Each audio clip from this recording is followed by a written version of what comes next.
Namandar na mga sir. Kami makakaalis na rin mga Jerome Automatic Works.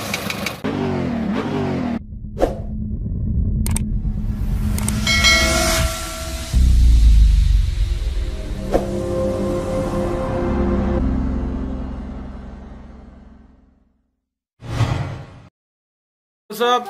Gusto ko lang pala magpasalamat sa ating bagong subscriber na si Sir Felix C. Mendoza. Sir, maraming salamat sa iyo sir sa konting tips and ideas natin. So, sa pinadala mo sa akin na kaunti lang naman. So, salamat na marami sir kahit kaunti. Napakalaking bagay na nito sa akin. Hawak niya ang Quezon Province tsaka Bicol sa mga magpapagawa. Pwede po kayong pumunta sa kanya at kumontak sa kanya. Ito po yung pangalan niya at ito po yung number niya. Sir, saludo ako sa iyo. Maraming salamat sa ginawa mong Toyota Hiace. Low power pero napagana mo sa pagtutulungan natin. Okay? Automatic Works. Yun, Automatic Works. So, nakabit na yung ECU.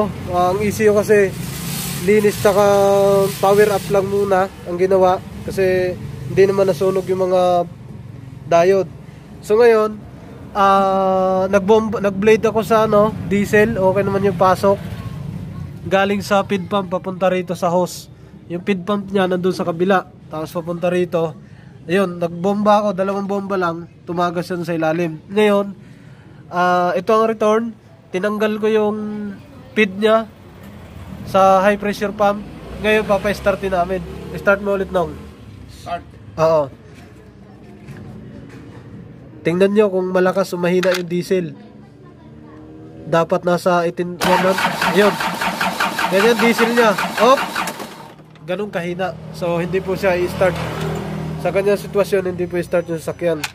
Dahil ang nag-control lang nito para mag-start lahat ng injector papunta dito sa pressure sa fuel rail is yung pressure pump sa ilalim. Walang ibang trigger dyan.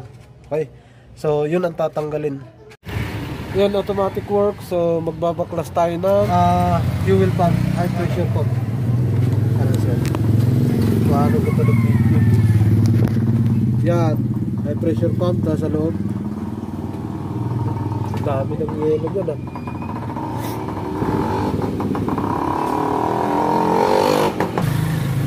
Yun, so sa ilalim yun ang high pressure pump.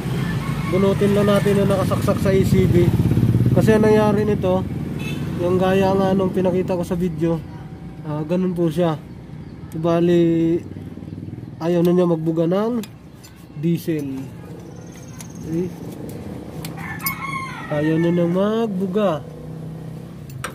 Kaya ating hihimayin na sa isa. Ating bunutin palabas. Sana madali lang itong bunutin.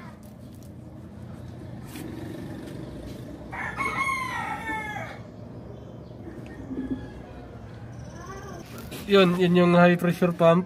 Akyat dito galing dyan yung diesel. Ibubuga niya papunta rito. Yan, papunta dyan. Tapos galing naman dito, galing sa taas, pababa, return, papunta dyan.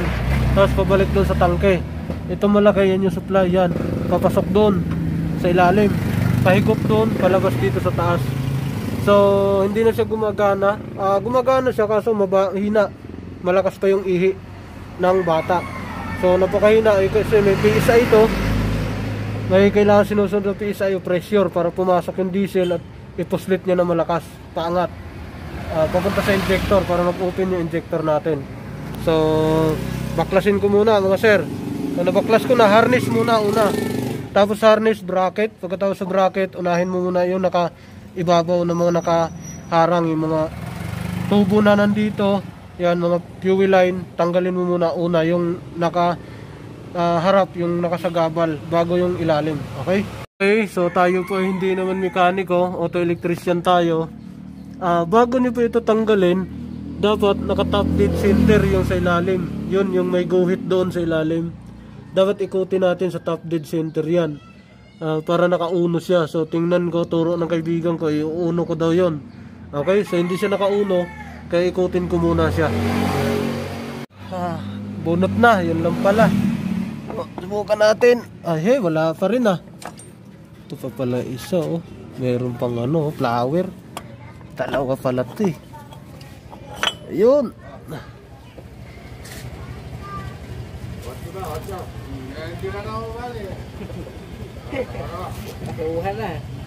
Natanggal na natin yung high pressure pump sa ating CRDI engine 4HL1 Isuzu Elf. So wala, mahina na yung pressure niya mga sir. So kung nakita niyo sa video yung pressure dito papunta rito sa fuel rail, mahina na siya. So binuksan ko na, tinanggal ko na. Titingnan natin kung kaya pa nating ibalik to o i-repair. So ang problema pala nito, no start situation, crank lang ng crank. Tapos pina-refresh ko yung ECU, pina-reflow ko. Tapos nag-troubleshoot ako, fuel pump line, yung fuel filter doon sa likod, yung fuel binomba ko muna, yung sa feed pump papunta rito. Bumubuga naman to, yung in. Tapos yung out, meron ding buga. Pero pagka pinaandar mo at tinanggal mo yung return, which is dito yung return, wala siyang buga yung return. So ibig sabihin kasi wala namang pumasok. Pag pinaandar mo dito, may mahina. Okay, sa in. So nag-decide ako na baklasin to kasi wala naman ako nakita sensor. Wala din po siyang check engine. So subject for repair or replacement. Okay? Ito siya, Isuzu. Yan. So tingnan natin kung anong gagawin dito. So kailangan nito pag nagbaklas, kailangan niya ng tools.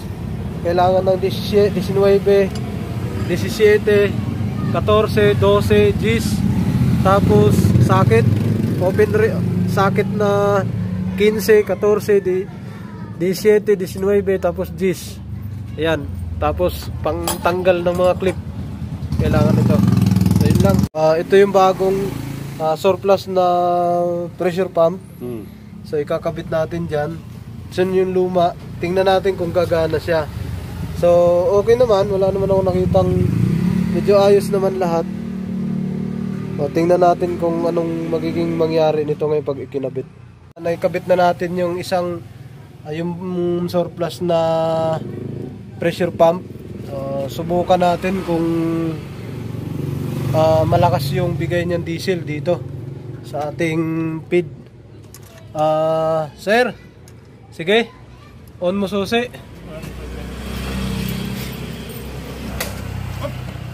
Yun. Wala. Ayun, so testingin natin. On muna susi.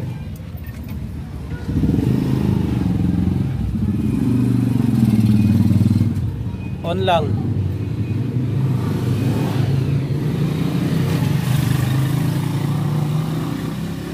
On. Off. Start. Heater. Start. Okay. Tuloy. Off. Automatic works. So dito ulit kami. Pang-apat na araw. Tingnan natin yung langis. Medyo mano. So ito na yung hatol day ko, yung pang-apat na araw ko. Lahat na troubleshoot. Isuzu Elf 4HL1. So yun, bakbak lahat ng relay. Tapos fuse, socket, ECU, high pressure pump. Ngayon papaanda rin namin paano mangyari. So patatagalin. Fire tayo ulit. Ako na lang siguro. Kuha natin video para maramdaman kung anong ano. On. Naka-on siya, may heater. Start.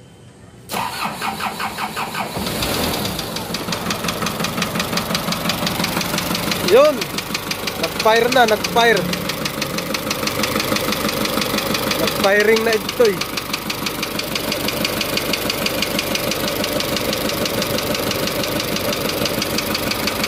So dami, 4 na araw bago ano.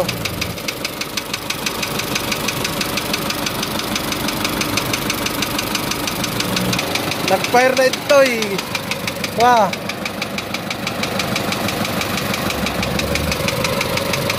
Fire. Balik natin, umandar na mga sir. Kami makakaalis na rin, makakaalpas na rin sa wakas. Si Jerome Automatic Works, makakaalis na rin dito. Yun. So, tagal. May nagapak pa rin siya pero nakikita yung mamaya pagbaba namin itong ano. What's up? Automatic Works, Isuzu L4HL1. Hindi umandar. 4 days, pang 4 days ngayon. So, ayun, test drive kami ni Kuya. Bulacan. Humina nung pinasok mo. Ayun, test drive kami. Ayun, takbo-takbo muna. Yehe. Yehe. So, ayun. Minor. Okay. So, dito pala yung barangay. Okay. Help. Ayun. Tumakbo na po siya mga sir. So harness, fuse, relay, pressure pump. Tapos ang relay tsaka ano talaga, battery dapat malakas. Hindi dapat mahina ang battery. So pagka mahina, low bat, meron siyang tendency na mahina ang bigay.